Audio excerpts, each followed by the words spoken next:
4 వారాల సమయం ఉండటంతో అన్ని పార్టీలు ప్రచారాన్ని ముమ్మరం చేశాయి. కోనసీమ జిల్లా పి గన్నవరం నియోజకవర్గంలో జనసేన అభ్యర్థి గిడ్డి సత్యనారాయణ ఇంటిని ప్రచారం నిర్వహించారు. జగన్ నియంత పాలనకు చరమగీతం పాడాలని గిడ్డి సత్యనారాయణ ప్రజలకు పిలుపునిచ్చారు. ఈ ప్రచార కార్యక్రమంలో టీడీపీ, బీజేపీ శ్రేణులు భారీ సంఖ్యలో పాల్గొన్నాయి. ప్రజా ఆశీర్వాదంతో కూటమి ప్రభుత్వం ఏర్పడడం ఖాయమంటున్న పి గన్నవరం జనసేన అభ్యర్థి గిడ్డి సత్యనారాయణతో మా associate editor Ravishankar Villa face to face. కోనసీమలో రాజకీయ వాతావరణం ఒక్కసారిగా వేడెక్కింది. ప్రస్తుతం మనం డాక్టర్ బిఆర్ అంబేద్కర్ కోనసీమ జిల్లా పి గన్నవరం నియోజకవర్గంలో చాలా కీలకమైన గ్రామం గంటి పెదపూడి గ్రామంలో మనం ఉన్నాం. ఇక్కడ కూటమి అభ్యర్థి గిడ్డి సత్యనారాయణ గారు మనతో ఉన్నారు. సత్యనారాయణ గారు నమస్తే. మీ ప్రచారం ఎలా జరుగుతోంది? మీ ప్రచారానికి ప్రజల నుంచి వచ్చే రెస్పాన్స్ ఎలా ఉంది? మా ప్రచారంలో భాగంగా ఈరోజు మా స్వగ్రామం అయినటువంటి గంటి పెదపూడి గ్రామంలో ప్రచారం ప్రారంభించాం. ఈ ప్రచారం ప్రారంభంలోనే ఒక అద్భుతమైనటువంటి కార్యక్రమం జరిగింది. అదేంటంటే వైఎస్ఆర్సీపీ ఎంపీటీసీ గారు అయినటువంటి శ్రీ పల్లి మోసే గారు తను ఆ వైఎస్ఆర్సీపీ యొక్క అక్రమాలు, అవినీతి, ఆ పాలన విసిగి చెంది జనసేన పార్టీకి ఆకర్షితులై పవన్ కళ్యాణ్ గారు ఆశయాలకు అనుగుణంగా నడుచుకోవాలనే ఉద్దేశంతో ఇంకా ముఖ్యంగా చెప్పాలంటే నాతో పాటు రాజకీయంగా పయనించాలనే ఉద్దేశంతో జనసేన పార్టీలోకి జాయిన్ అవ్వడం జరిగింది. మీ ప్రచారానికి ప్రజల నుంచి వచ్చే రెస్పాన్స్ ఎలా ఉంది అంటున్నా? చాలా అద్భుతంగా ఉంది సార్. ప్రజల నుంచి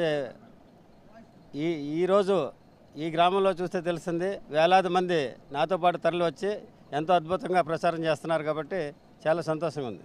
ఎందుకు కూటమికే ఓటేయాలి అంటే ఏం చెప్తారు? ప్రభుత్వం యొక్క వైఫల్యాలు, అక్రమాలు, అవినీతి, ఏ విధమైనటువంటి డెవలప్మెంట్ లేకపోవడం వల్ల ప్రజలందరూ తెలుసుకుని కూటమి వైపు మళ్ళారు అనేది అనుకుంటున్నా. రైట్ అండి. ఇక్కడ చూస్తూ ఉంటే మీరు జనసేన అభ్యర్థి టెక్నికల్గా, కానీ కూటమిలో ఉన్న మిగిలిన పార్టీలు భారతీయ జనతా పార్టీ కానీ తెలుగుదేశం పార్టీ కానీ అనూహ్యంగా ఇక్కడ మీకు మద్దతు ఇస్తూ ఉన్నాయి. ఎక్కడ చూసినా భారతీయ జనతా పార్టీ జెండాలు కనిపిస్తూ ఉన్నాయి. అలాగే తెలుగుదేశం పార్టీ జెండాలు కూడా రెపరెపలాడుతూ ఉన్నాయి. సో కోఆర్డినేషన్ ఇంత సక్సెస్ అవ్వడానికి కారణం ఏంటి?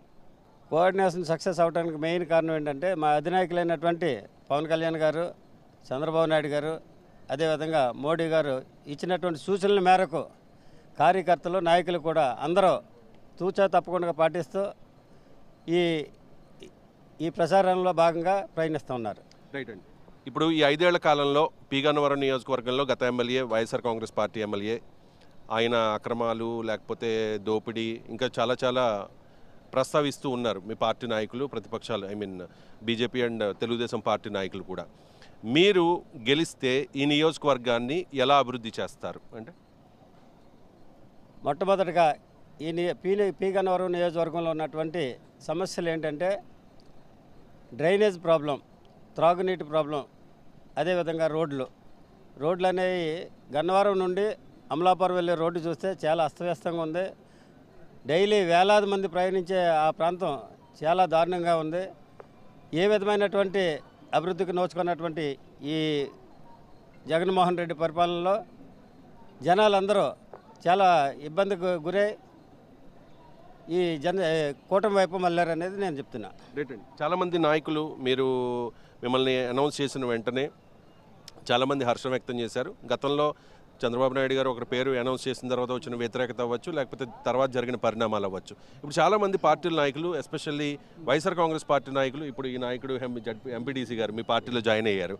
అలాగే మీ పార్టీ పట్ల ఆకర్షితులు అవ్వడానికి గల కారణం ఏంటి అంటే వాళ్ళు చాలా కాన్ఫిడెంట్గా చెప్తూ ఉన్నారా ఖచ్చితంగా కూటమి అధికారంలోకి వస్తుంది అనే భరోసా ఉందా వాళ్ళకి? డెఫినెట్లీ కూటమి అధికారంలోకి రావడం అనేది ఖాయం. అదే కాకుండా ఈ భారతదేశంలోనే ఒక వినూత్నమైనటువంటి సంఘటన ఏంటంటే ఇంతవరకు ఏ రాజకీయ పార్టీ కూడా జాతీయ నాయకులు ఆశయాలకు అనుగుణంగాను, అదేవిధంగా అంబేద్కర్ ఆశయాలకు అనుగుణంగా పెట్టినటువంటి పార్టీ ఏ ఒక్క పార్టీ లేదు. ఒకే ఒక్క పార్టీ జనసేన పార్టీ. అందుకని పవన్ కళ్యాణ్ గారి ఆశయాలు కూడా ఈ జనాలందరికీ నచ్చి ఈ జనసేన పార్టీని ఆకర్షితులు అవుతున్నారు. రైట్ అండ్ ఫైనల్గా రాష్ట్ర ప్రయోజనాలు, ప్రజా ప్రయోజనాలు అని చెప్పి పవన్ కళ్యాణ్ గారు పదే పదే చెప్తూ ఉన్నారు. దానికోసం కొన్ని త్యాగాలకు కూడా ఆయన సిద్ధమయ్యారు.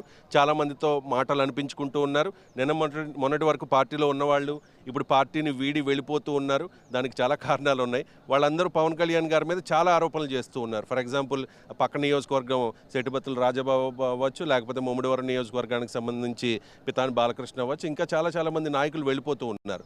వాళ్ళు పవన్ కళ్యాణ్ గారిని చాలా మాట్లాడుతున్నారు కదా, దాని మీద మీ రెస్పాన్స్ ఏంటి? మా అధినాయకుడైనటువంటి పవన్ కళ్యాణ్ గారు జనం కోసం, ఈ ప్రజల కోసం, పేద ప్రజల కోసం పరితపించి ఆయన ఎన్నో త్యాగాలు చేయడం జరిగింది. ఇప్పుడు పార్టీని విడిచిపెట్టి వెళ్తున్నటువంటి ఎవరైతే నాయకులు ఉన్నారో వాళ్ళందరూ కూడా రేపు ఎలక్షన్లో వచ్చినటువంటి రిజల్ట్ని బట్టి అప్పుడే తెలుసుకుంటారని చెప్తున్నారు. రైట్ అండి. ఎందుకు వెళ్ళిపోతున్నారు వాళ్ళు పార్టీని వీడి? అంటే వైఎస్ఆర్ కాంగ్రెస్ పార్టీ ఏదైనా ఆఫర్ చేస్తుందా వాళ్ళకి? అదైతే మీకు తెలిసే ఉంటుంది. జనసేన పార్టీలో ఉన్నటువంటి నాయకులందరినీ కూడా ప్రలోభం పెట్టి వేరే అవినీతి కార్యక్రమాల్లోకి వాళ్ళని తలదూరుస్తూ వాళ్ళని ఆకర్షితులు చేస్తున్నారు కాబట్టి అందులోకి వెళ్తున్నారు. అంటే వాళ్ళు చేసే ఆరోపణల్ని, విమర్శల్ని ప్రజలు పట్టించుకోరంటారా? పట్టించుకోలేదు కాబట్టి ఇంతమంది జనం ఈ విధంగా తరలి వస్తున్నారు. రైట్ అండి. ఖచ్చితంగా పి గన్నవరం నియోజకవర్గంలో గెలుపు నల్లేరు మీద నడక అని చెప్తారా? తప్పనిసరిగా సార్. ఈ గెలుపుకి సూచనగా ఈరోజు ఈ ఉన్నటువంటి ఈ జనాలను చూస్తేనే మీకు అర్థమవుతుంది. రైట్ అండి. ఇప్పుడు మనం పి గన్నవరం నియోజకవర్గంలో చాలా కీలకమైన నియోజకవర్గం, గంటి పెదపూడి నియోజకవర్గం. గతంలో కూడా ఈ నియోజకవర్గంలో ప్రజలు ఎటువైపు ఉన్నారో, ఈ గ్రామంలో ప్రజలు ఎటువైపు ఉన్నారో, ఏ పార్టీకి అయితే మద్దతు ఇచ్చారో ఆ పార్టీయే కూడా ఈ నియోజకవర్గంలో గెలిచిన పరిస్థితి. కాబట్టి గిడ్డి సత్యనారాయణ గారు చాలా కాన్ఫిడెంట్గా చెప్తూ ఉన్నారు, ఖచ్చితంగా ఇక్కడ గెలవబోతున్నామని.